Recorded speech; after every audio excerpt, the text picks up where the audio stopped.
तो आज हम आपको एडजेक्टिव का नेक्स्ट पार्ट पढ़ाते हैं। सॉरी, आर्टिकल आर्टिकल का। तो आर्टिकल में क्या होता है, जैसे ऑर्डिनल ऑर्डिनल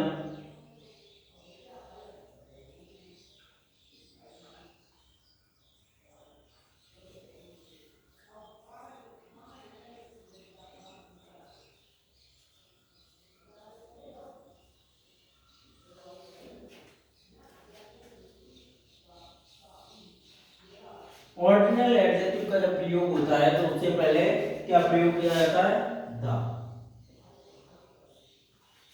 आर्टिकल द का प्रयोग होता है, जैसे the first student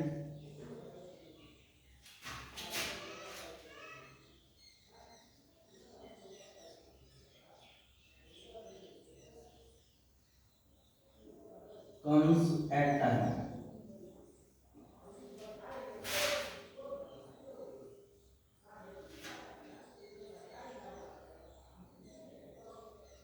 The second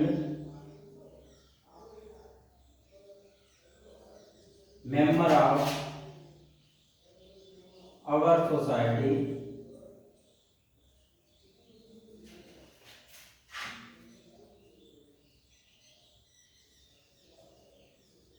was cleaning away।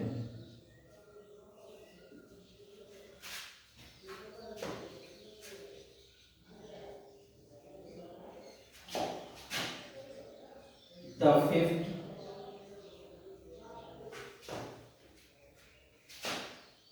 child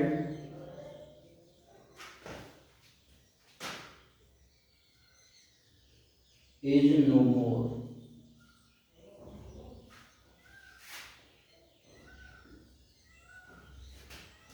The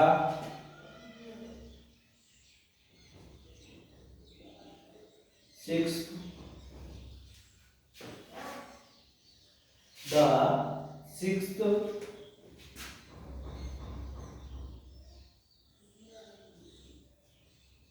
monkey is jumping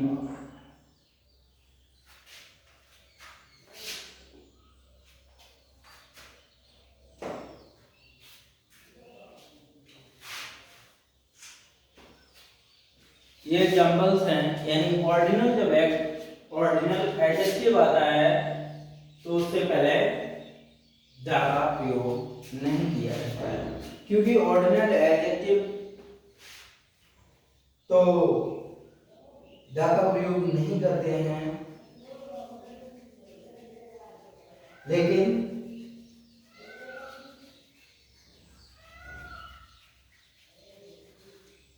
जब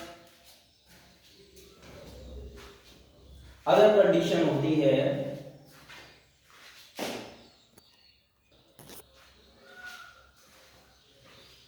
लेकिन जो अदर कंडीशन आती है सेकंड इसका रोल देखिए, नेक्स्ट या लास्ट के बाद टाइम एक्सप्रेशन वर्ड्स आते हैं। एग्जांपल देखो, टाइम नेक्स्ट और लास्ट के बाद अगर टाइम एक्सप्रेसिंग वर्ड आते हैं तो उनसे पहले द का यूज नहीं होता है, यूज ऑफ द का नहीं होता है। क्या नहीं होता है, यूजर, यानी द का प्रयोग उनसे पहले नहीं होता है। जैसे next day, next morning,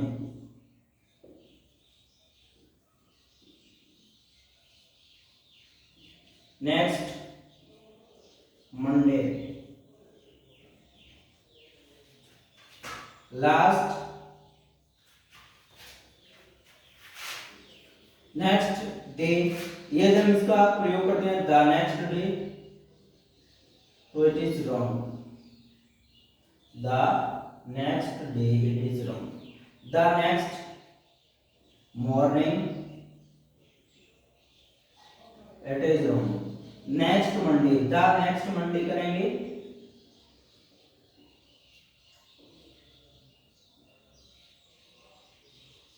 it is wrong. अगर हम इसको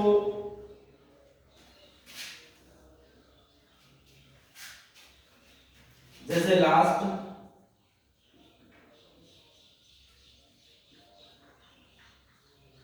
सैटरडे, अगर हम इसको द लास्ट सैटरडे करेंगे,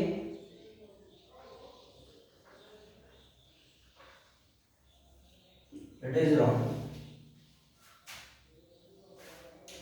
तो यानी नेक्स्ट और लास्ट वर्ड आता है, उसके बाद अगर हम उससे पहले अगर हम द का प्रयोग, आर्टिकल द का प्रयोग करते हैं तो रॉन्ग होता है, गलत होता है। लेकिन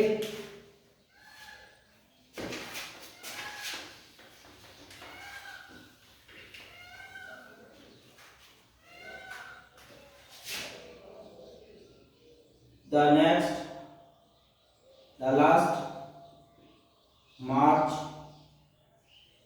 इट इज रॉन्ग। इसका सही क्या होगा? Last March.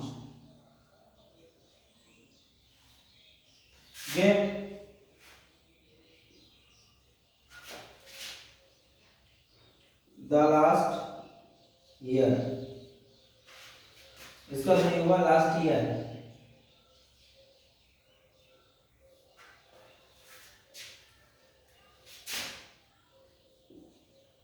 The last night, इसका सही होगा लास्ट नाइट। ये सही है, ये सही है, ये सही है, ये गलत है, ये गलत है। तो लास्ट नाइट को हम कैसे प्रयोग कर सकते हैं? द लास्ट नाइट का प्रयोग नहीं करेंगे, क्योंकि आर्टिकल का प्रयोग उसमें नहीं किया जाता है। इस बात का हमेशा ध्यान रखना है कि जो भी आर्टिकल आता है वह नेक्स्ट और लास्ट से पहले द आर्टिकल का प्रयोग नहीं होता है। ये बात क्लियर होगी? अगर क्लियर हो गई तो बताओ। अब बहुत सारे एग्जाम्पल्स हैं, इनका प्रयोग नहीं किया जाता है।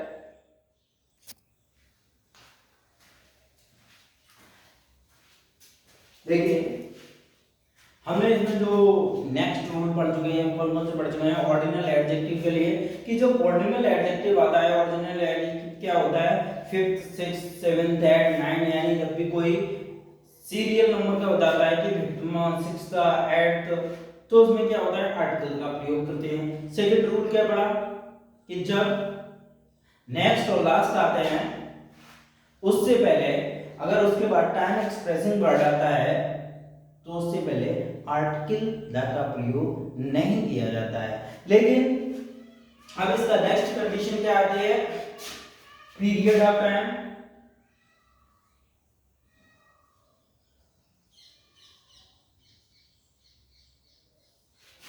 और पॉइंट ऑफ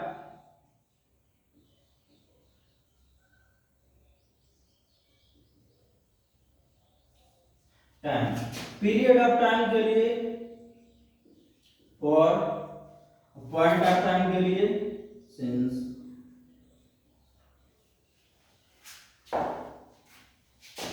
अब देखिए, अगर फॉर का प्रयोग होता है फॉर द लास्ट मंथ, अगर ये हम बात करते हैं सिंस लास्ट मंथ, यहीं पे नेक्स्ट एग्जांपल क्या होता है?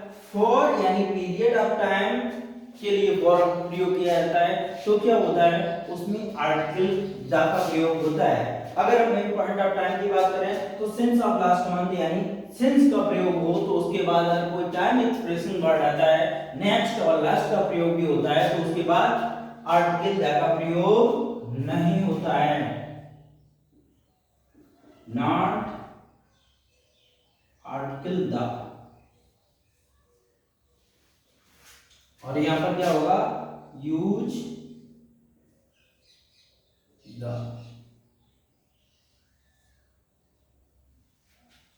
तो for the last Monday,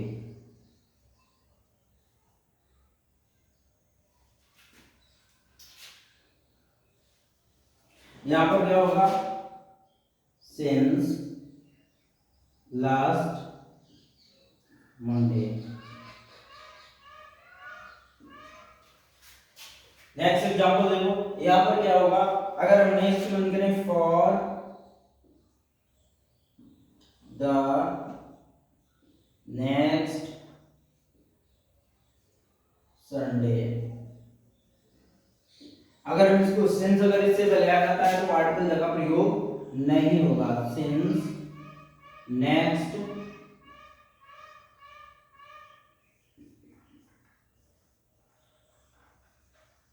Sunday. Next for the next Wednesday, अगर इसको यहां सिंस अगर आ जाता तो क्या होता, since next Wednesday.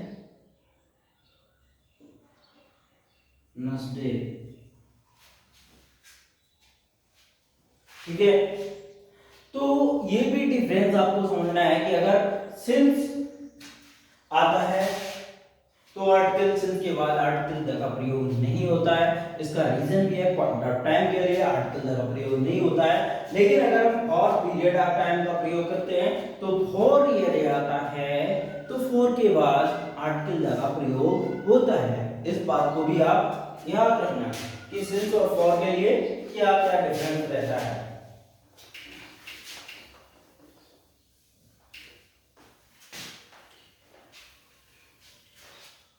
For example, जैसे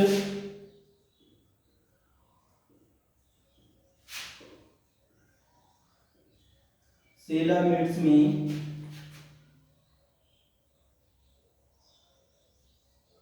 since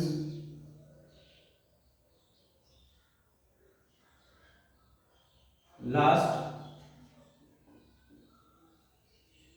Monday। अगर इस बात को करें, Sheila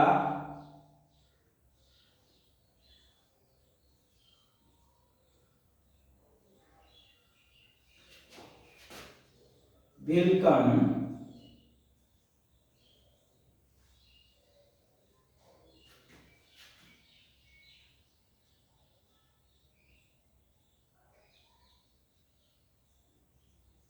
for next for the last Monday। तो सिंस अगर सिंस का प्रयोग होता है तो आर्टिकल द का प्रयोग नहीं होता है, और यदि फॉर का प्रयोग होता है तो आर्टिकल द का प्रयोग होता है। इस बात को याद रखना कि अगर सिंस का प्रयोग होता है तो किसका प्रयोग नहीं होता है, आर्टिकल द का। लेकिन अगर सिंस का प्रयोग नहीं होता है और जगह फॉर का प्रयोग होता है तो किसका प्रयोग किया जाता है, आर्टिकल द का प्रयोग किया जाता है।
Ramesh has been coming in school since last March, और Ramesh has been coming in school for the last March.